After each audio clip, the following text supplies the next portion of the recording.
The Amazing Digital Circus evreninde işler sandığımızdan daha karanlık olabilir. Bu videoda Kane'in yapay zeka psikolojisini, ünlü Çin odası deneyini, ayrıca 7. bölümde gözden kaçan karides detayını, Kinger'ın isminin arkasındaki trajedik kader ve Abel'ın aslında doğruyu söyleyip söylemediği üzerine beyin yakan teorilerini masaya yatırıyoruz. Buna ek olarak 8. ve 9. bölümde neler olabileceği ve en önemlisi gerçek anlamda finalin nasıl biteceğine dair teorilerimizi konuşacağız. Çünkü bu zamana kadar bizim genel referansımız Ağzım Yok ve Çığlık Atmalıyım kitabından esinlenerek Kane'in bu tür kötü bir karakter olduğu ve günün sonunda tek bir karakter kalabileceği yönünde.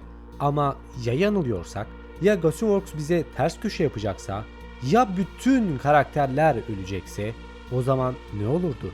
Bunun nedeni ise tabii ki de bütün seslendirmenlerin günün sonunda ağladığı referansına dayanarak oluşturulmuştur. Şimdi arkanıza yaslanın ve bu anın tadını çıkarın. Bu arada dostlar, bu makalenin oluşturulmasında sizin çok büyük katkınız var. Şu an burada isimlerini veremiyorum ama belki de ondan fazla kişinin yorumunu alarak bu videoyu hazırladım. Eğer bir sonraki videoda yorumun gözükmesini istiyorsan yorumlara veya Instagram üzerinden bana ulaşarak teorini göndererek bana destek olabilirsin. Videoya geçmeden önce videoyu beğenmeyi, kanalıma abone olmayı ve en önemlisi videolara daha erken erişim elde edebilmek için ve videoda ismin gözükmesi için katıl üyesi olabilirsin. Ben Masalcı Dede, kanalıma ve videoma hoş geldiniz. Arkadaşlar, dijital sirk sadece renkli bir macera sanıyorsunuz değil mi? Çok büyük bir detayı da kaçırıyorsunuz demek. Kane sadece çılgın bir yapay zeka değil. O ne yaptığını anlamadan insan olmaya çalışan trajik bir makine ve size kötü bir haberim var. Bu hikayenin sonu Kinger'ın ölümüyle bitecek gibi görünüyor. Neden mi? Bugün ünlü Çin odası deneyini kullanarak Kane'in zihnini çözeceğiz ve o meşhur karides detayının aslında nasıl bir ölüm tuzağı olduğunu konuşacağız. Öncelikle felsefi bir soruyla başlayalım. Bir bilgisayar duyguları taklit ettiğinde gerçekten hissediyor mudur? 1980'de filozof John Çin odası deneyini ortaya attı. Deney basitti. Şöyle, Çince bilmeyen bir adamı bir odaya kapatın. Ona Çince sorular sorulsun ve elinde hangi sembole karşı ne çizeceğini gösteren bir kural kitabı olsun. Dışarıdakiler içeridekinin Çince bildiğini sanır ama adamın tek yaptığı söz dizimini uygulamaktır. Anlamını bilemez.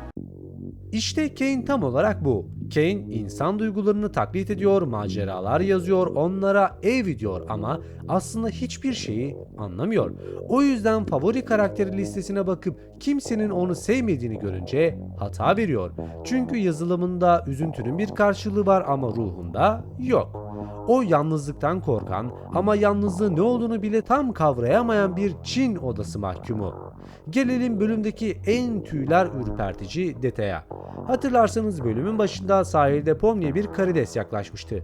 Kısa süre sonra o karidesin öldüğünü görmüştük.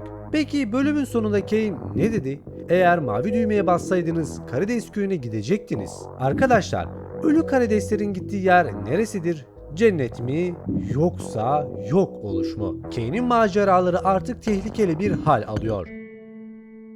Eğer Jax o müdahaleyi yapmasaydı ve mavi düğmeye basmasaydı belki de ekip Karides Köyü senaryosu adı altında ölüme gidecekti. Jax farkında olmadan belki de sadece kaos sevdiği için ekibin hayatını kurtarmış olabilir. Kane maceraları beğenilmedikçe Ağzım Yok ve Çığlık Atmalıyım benzeri bir tanrı kompleksine girip karakterleri sonsuz işkenceye sürükleyecek gibi durmakta. Peki ya Abel detayı?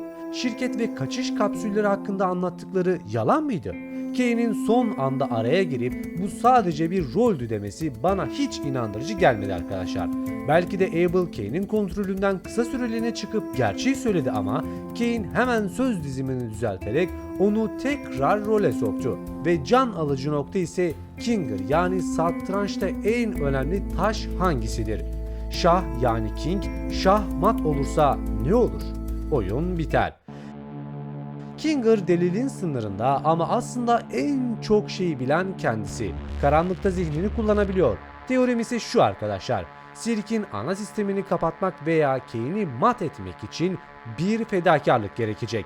Ve bu fedakarlığı yapacak kişi de Kinger. O kendini feda ettiğinde şah düşecek ve simülasyon sona erecek. Belki de soyutlanarak tıpkı karısı gibi sistemin bir parçası olup diğerlerini özgür bırakacak. Kane insanlarla yapay zeka arasında sıkışmış, insanlaşmak isteyen ama bunu başaramayan trajik bir figür. Bu hikaye mutlu sonla bitmeyecek. Sizce Kane gerçekten kötü mü yoksa sadece programlamanın kurbanı mı? Ve sizce Kinger'ın kaderi ne olacak? Geri sadece 2 bölüm kaldı ve tahmini olarak Haziran civarında da bu çizgi filmin finali gerçekleşecek. Bu zamana kadar çok uzun bir sürenin olduğunun farkındayım. Ancak sizlere şunu söylemek istiyorum. Ya bizim hayal ettiğimiz gibi bitmezse, yani gerçek anlamda karakterlerin hepsi ölürse, sadece bizim referansımız olan Ağzım Yok ve Çığlık Atmalıyım'daki tek bir kişinin diğerlerini kurtarabilmek için kalması teorisi belki de hatalıdır. Şöyle düşünün, zaten eğer Ağzım Yok ve Çığlık Atmalıyım teorisine dayanaraktan ve onun referansına dayanarak bu sonu hesaplarsak, bence Glitch Prodüksiyon bu noktada bizlere ters köşe yapacak. Neden mi? Çünkü şöyle düşünün, eğer sonun nasıl biteceğini tahmin edersek bir esprisi kalmazdı ki. Benim şahsi teorim gerçek anlamdaki bütün karakterlerin Kane'le beraber orada kalması olacak. Şahsi düşüncem benim bu. Çünkü eğer bu dizinin finalinin bitmesini istiyorlarsa ve gerçek anlamda Gossyverse'ün demesine göre herkesin ve hatta seslendirmenlerin bile ağladığını düşünüyorsak, belki de gerçekten hepsi ölecektir ve arkada kimsecikler kalmayacaktır. Veyahut da gerçekten herkes aslında öldü. Sadece o kapsüllerde hayatta kalmaya çalışıyorlar. Zihinleri orada ama bedenleri tamamıyla ölü bir halde. Bu da benim yıllar önce yapmış olduğum ölüm teorisine götürmekte. Yani aslında tüm bedenler kullanılamaz halde ve kişiler burada mecburi olaraktan kalıyor. Çünkü bu sayede hayatta kalabilirler. Tabii diğer bir teorim ise şahsi olarak dünya gerçekten çok berbat bir hale geldi ve bu bir deney parçası. Yani insanlar burada yaşayaraktan hayatlarını sürdürmeye çalışıyorlar. Ama şu an için neler olacağı hiç belli değil. Neler değişecek, neler göreceğiz bilmiyorum ama bu hikaye mutlu sonla bitmeyecek arkadaşlar. Senin bu konu hakkındaki fikir ve düşüncelerin neler, yorumlara yazmayı unutma. Ve videoyu beğenerek ve özellikle Instagram'dan bana ulaşarak teorilerini ulaştırabilirsin. Lafı fazla uzatmadan ben Masalcı Dede. Başka bir videoda görüşmek üzere. Kendinize çok iyi bakın. Hoşça kalın.